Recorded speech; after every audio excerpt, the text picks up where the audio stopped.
Perkenalkan, nama lengkap saya Anastasia Meo dengan NIM 2023781735 kelas 2 UPBB Politeknik Negeri Kupang.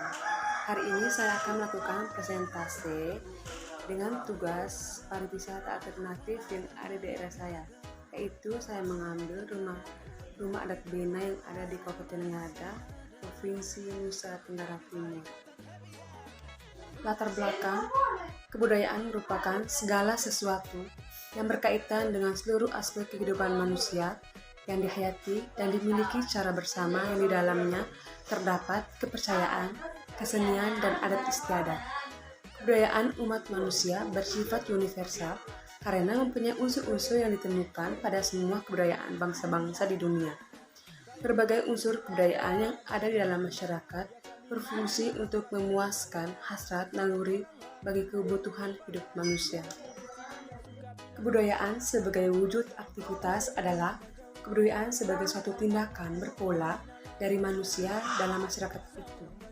Wujud aktivitas sering disebut dengan sistem sosial. Sistem sosial terdiri dari aktivitas-aktivitas manusia yang berinteraksi, berhubungan, serta bergabung dengan manusia lainnya menurut pola-pola tertentu yang berdasarkan adat-adat tata kelakuan. Slide ini merupakan gambar rumah adat Bena. Bena adalah sebuah kampung tradisional megalitik yang sampai saat ini masih mempertahankan bentuk kampung yang ditinggalkan pendahulu mereka. Sebuah kampung yang relatif kecil jika dilihat dari jumlah kepala keluarga yang tinggal di sana, yaitu sekitar 57 kakak. Ditinjau dari lokasinya, maka kampung ini dapat dikategorikan sebagai kampung pegunungan. Sementara itu, jika ditinjau dari mata pencaharian penduduknya, dapat dilihat sebagai kampung agraris dan kampung tenun. Karena kekayaan nilai budaya dan kekuatan ornamen fisik kampung, maka pemerintah telah menambah status Bena sebagai sebuah kampung wisata yang konservasi. Luas wilayah kampung Bena 3 hektar dengan bentuk menyerupai perahu layar, yang terdapat pola kampung terdiri atas 2 baris rumah yang berjejer dari utara ke selatan. Di antara 2 barisan rumah adat ini terdapat ruang terbuka. Barisan pertama berada di sebelah barat dari ruang terbuka dan barisan lainnya berada di sebelah timur ruang terbuka. Dengan pola seperti ini, rumah-rumah adat seperti ini berposisi terhadap hadapan satu dengan yang lainnya.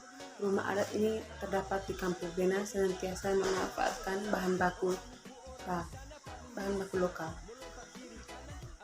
Sebagian besar penduduk Bena hidup dari bercocok tanam dan menenun. Sebagai masyarakat yang bersifat agraris, penduduk Bena sangat taat pada tata nilai yang diwarisi secara turun-temurun. Tata nilai yang hidup dan berkembang di kampung ini tercermin dari pola pemukiman dan bentuk-bentuk rumah adat yang ada di kampung ini.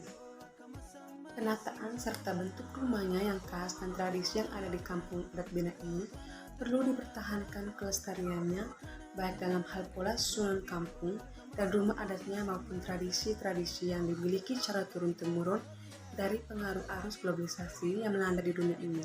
Namun, perkembangan dan kemajuan teknologi dikhawatirkan mampu menghilangkan keaslian tradisi dan nilai-nilai yang ada dipertahankan oleh nenek moyang masyarakat Bena. Alasan saya mengambil lokasi ini, alasan utama karena rumah megalitik ini harus dikembangkan agar bisa dikenal oleh seluruh wisatawan asing maupun wisatawan lokal. Dan yang membuat saya masuk rumah adat Bena karena tempatnya sangat bagus dan sangat strategis. Kita juga bisa melihat rumah laut dan pemandangan lainnya dari atas rumah adat Bena tersebut, dan para penghuni rumah adat Bena ini sangat baik dan ramah ketika para wisatawan datang mengunjunginya. Kampung Bena terdiri dari 9 suku, yakni suku Bena, Ngada, Hago, Tiruwazi, Tirukae, Pato, Dizikopa, Dizi, dan Solomai. Suku Bena merupakan pendiri kampung Bena. Oleh sebab itulah disebut kampung Bena. Sementara suku lainnya berdatangan dan mereka hidup bersama secara turun-temurun hingga sekarang. Bentuk atraksi yang ada di sana. Unsur yang penting dalam kepercayaan asli komunitas adat kampung Bena adalah kepercayaan roro leluhur nenek moyang dan roro yang telah meninggal. Pada umumnya, Mereka percaya kepada makhluk-makhluk halus seperti penjaga pintu rumah, desa, hutan, sungai, mata air, dan lain sebagainya. Kepercayaan masyarakat Kampung Bena terkait dengan upacara dalam hidup antara lain upacara kelahiran untuk anak pertama, anak sulung. Upacara ini dikenal dengan istilah kelabiazi, dilakukan saat bayi tersebut baru lahir. Yang kedua, upacara potong rambut. Upacara ini sering disebut dengan istilah koifu. Upacara ini dilakukan biasanya pada saat anak gadis menjadi remaja. Upacara kematian.